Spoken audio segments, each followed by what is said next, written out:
प्राप्तमोदकं सदा विमुक्तिसाधकं कलाधरावतंसकं विलासि लोकरक्षकं अनायकैकनायकं विनाशिते भदैत्यकं नताशुभाशुनाशकं नमामि तं विनायकं नमामि तं विनायकम् न ते कराति भीकरं न मोदितात्कवास्वरं न मत्सुरारिनिर्जरं न ताधिकापदुत्तरं सुरेश्वरं निधीश्वरं गजेश्वरं गणेश्वरं महेश्वरं तमाश्रये परात्परं निरन्तरं नमामि तं विनायकम्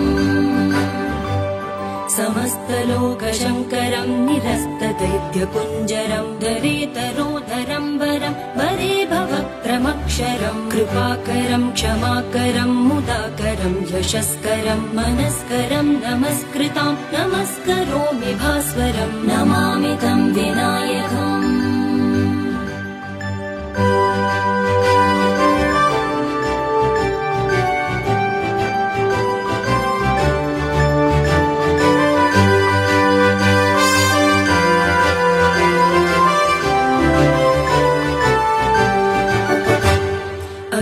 अकिञ्चनार्तिमार्जनं चिरन्तनोक्तिभाजनं पुरारिपूर्वनन्दनं सुरारिगर्वचर्वणं प्रपञ्चनाशभीषणं धनञ्जयादिभूषणं कपोलदानवारणं भजे पुराणवारणं नमामि तं विनायकम्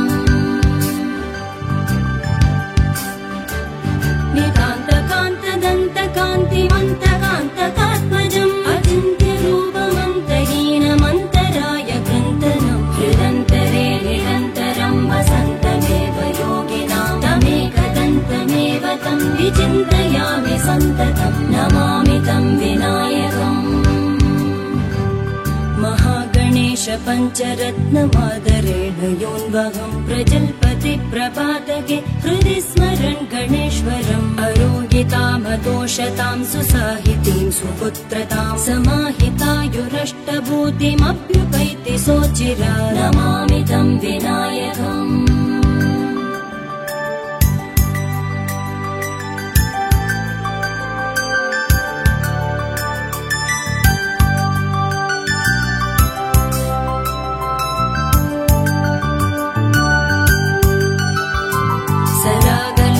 दुर्लभं विरागिलोकपूजितं सुरासुरै नमस्कृतं जरापमृत्युनाशकं गिरागुरुं श्रेयाहरं जयन्ति यत्पदार्चका नमामि तं गणाधिपं कृपाभयपयोनिधिं नमामि तं गणाधिपम्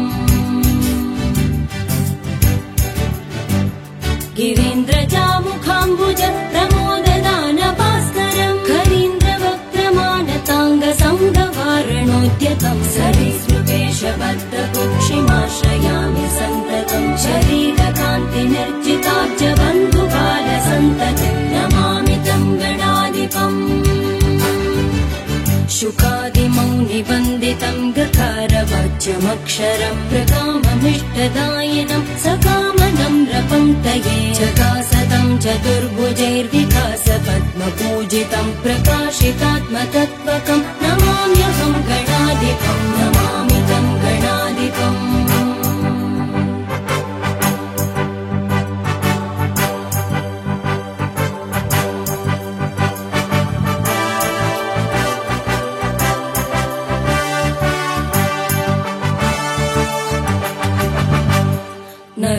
नराधिपद्वदायकं स्वरादिलोकदायकं ज्वरादिरोगवारकं निराकृतासुरव्रजं कराम्बुजोल्लसत्सृणिं विकारशून्यमानसै हृदा सदा विभावितं मुदा नमामि विघ्नपं नमामि तं गणाधिपम् क्षमापनोदनक्षमं समाहितान्तरात्मना सुमादिभिः सदार्चितं क्षमानिधिं गणाधिपं प्रमादवादिपूजितं यमान्तकात्मसम्भवं क्षमादिषद्गुणप्रदं नमामि तं विभूतये नमामि तं गणाधिपम् गणाधिपस्य पञ्चकं नृणामभीष्टदायकं प्रणामपूर्वकं जना पठन्ति ये बुधायुता भवन्ति ते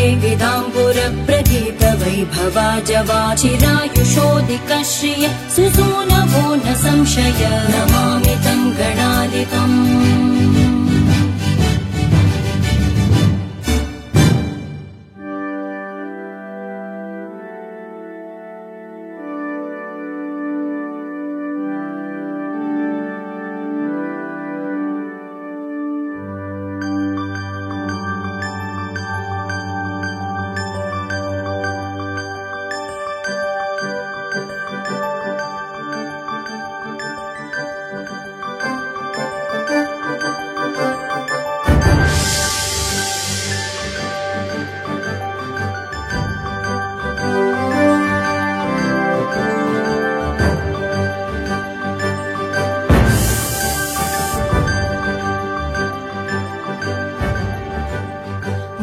मुदाकरात्तमोदकं सदा विमुक्तिसाधकं कलाधरावतंसकं विलासि लोकरक्षकम् अनायकैकनायकं विनाशिते भदैत्यकं नताशुभाशुनाशकं नमामि तं विनायकं नमामि तं विनायकम्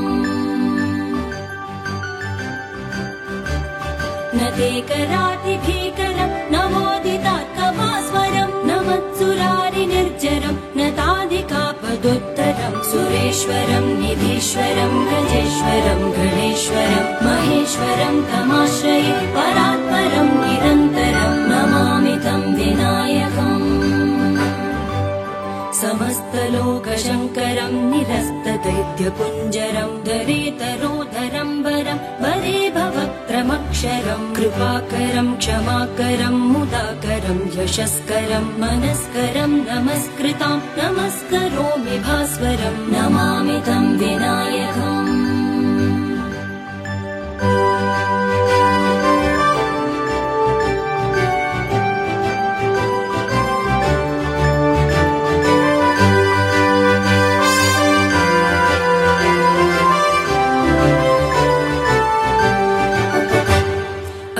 अकिञ्चनार्तिमार्जनं चिरन्तनोक्तिभाजनं पुरारिपूर्वनन्दनं सुरारिगर्वचर्वणं प्रपञ्चनाशभीषणं धनञ्जयादिभूषणं कपोलदानवारणं भजे पुराणवारणं नमामि तं विनायकम्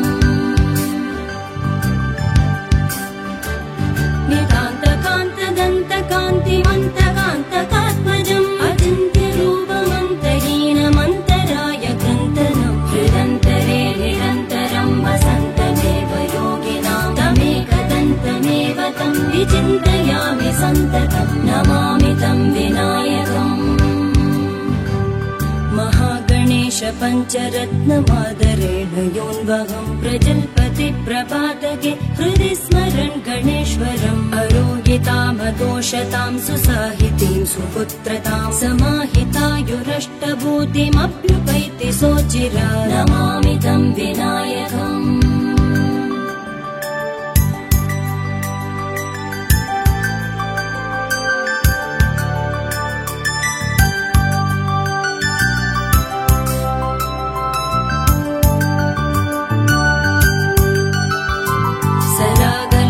दुर्लभं विरागिलोकपूजितं सुरासुरै नमस्कृतं जरापमृत्युनाशकं गिरागुरुं श्रियाहरं जयन्ति यत्पदार्चका नमामि तं गणाधिपं कृपाभयपयोनिधिं नमामि तं गणाधिपम्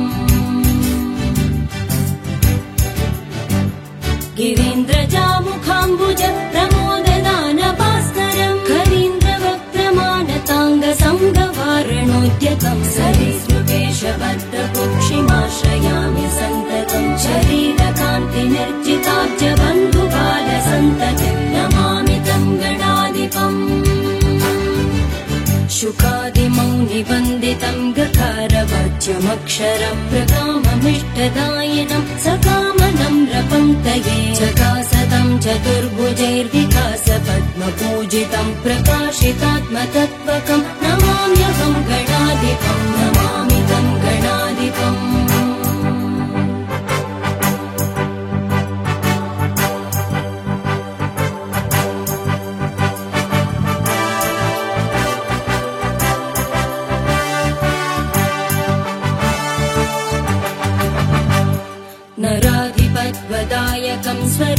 लोकदायकम् ज्वरादिरोगवारकम् निराकृतासुरव्रजम् कराम्बुजोल्लसत्सृणिम् विकारशून्यमानसै हृदा सदा विभावितम् मुदा नमामि विघ्नपम् नमामि तं गणाधिपम्